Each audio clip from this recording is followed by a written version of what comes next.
Assalamualaikum warahmatullahi wabarakatuh.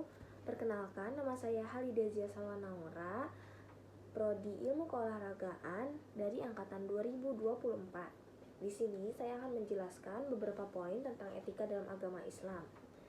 Etika dalam agama Islam itu menurut saya dimana etika itu mengajarkan kita tentang bagaimana berperilaku baik ataupun buruk kepada siapapun, entah itu kepada Allah Subhanahu wa Ta'ala, kepada sesama manusia, kepada hewan, ataupun dengan lingkungan alam lainnya. Selanjutnya, ada beberapa tantangan yang dihadapi generasi milenial di zaman sekarang tentang etikanya. Yang pertama itu ada etika digital, yang dimana mereka itu suka mengabaikan etika saat berada di dunia digital, seperti handphone, sosmed, TV pun bisa. Dengan itu mereka perlu memahami dan menerapkan etika digital dalam interaksi online-nya agar tidak terjadi hal-hal yang tidak diinginkan seperti bullying dan segala macam. Lalu yang kedua itu ada privasi dan tanggung jawab, yang dimana para generasi milenial ini perlu menjaga privasi kepada siapapun, walaupun itu dekat dengan sahabatnya ataupun siapapun, itu harus tetap menjaga privasinya agar tidak menimbulkan hal-hal yang tidak diinginkan juga, dan tanggung jawabnya atas tindakan mereka yang telah dilakukan. Lalu yang ketiga ada ketergantungan pada teknologi. Seperti generasi sekarang itu mereka selalu cenderung menggunakan handphonenya, mengurangi belajarnya dibanding main handphonenya, sehingga mereka itu jika akan melakukan suatu kegiatan apapun pasti mereka akan mencarinya melalui Google, Chrome, TikTok, Instagram, dan segala macam. Itu membuat mereka ketergantungan terhadap teknologi digital. Mereka tidak bisa mencari dengan berpikir kritisnya mereka. Lalu yang keempat ada cyberbullying atau hate speech, yang dimana cyberbullying ini bisa terjadi dimanapun, entah itu online, offline, ataupun di sekolah, di universitas, di lingkungan rumah, dan segala macam. Sehingga mereka perlu memahami cara mengatasi dan mencegah hal tersebut agar tidak terjadi bullying antar sesama manusia. Yang selanjutnya, Islam memberikan beberapa solusi dan pedoman etis terhadap kita dalam menghadapi tantangan etika di era digital. Yang pertama itu ada keadilan, lalu yang kedua ada amanah atau bertanggung jawab, yang ketiga ada berakhlak, dan yang keempat ada tawasud atau moderat.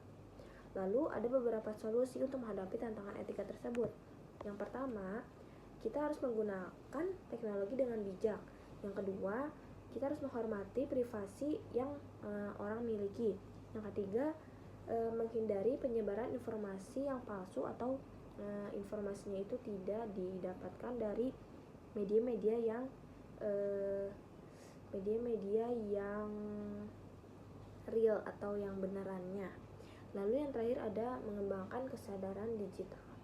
Selanjutnya, nilai etika Islam yang menurut saya sangat penting di kehidupan saya itu adalah amanah. Kenapa amanah itu penting? Karena menurut saya amanah itu memiliki tanggung jawab yang sangat besar.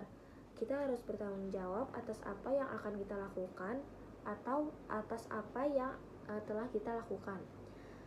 Dan amanah itu membutuhkan kepercayaan yang sangat penting bagi diri sendiri ataupun orang lain.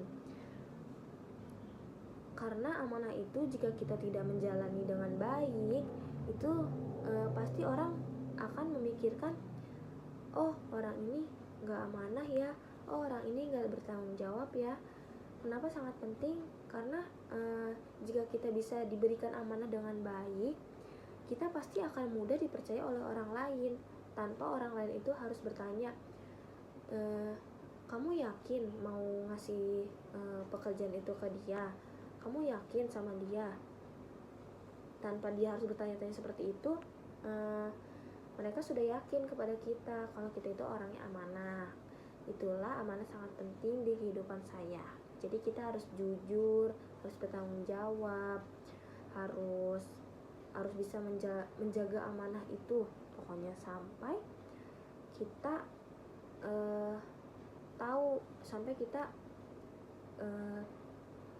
amanah itu tuh buat apa sih, kayak gitu. Lalu yang terakhir, sebagai mahasiswa di Universitas Negeri Jakarta, saya ingin menerapkan etika Islam dalam kehidupan sehari-hari saya di sini. Yang pertama itu, yang pastinya saya akan menjaga ibadah saya di 5 waktu tersebut. Lalu yang kedua, menghormati orang lain seperti dosen, penjaga kampus, ibu bapak kantin, atau siapapun itu yang ada di daerah kampus ataupun di sekitar kampus. Lalu yang ketiga, bertanggung jawab atas tindakan yang akan saya perbuat ataupun yang telah saya perbuat. Lalu yang keempat, menghindari perilaku yang tidak baik. Lalu yang terakhir, saya akan mengembangkan kemampuan dan pengetahuan saya di sini untuk mendapatkan pengetahuan dan kemampuan yang lebih baik lagi dari sebelumnya. Sekian penjelasan etika Islam dari saya. Mohon maaf apabila ada kekurangan kata atau kekurangan penjelasan, mohon dimaafkan. Terima kasih. Wassalamualaikum warahmatullahi wabarakatuh.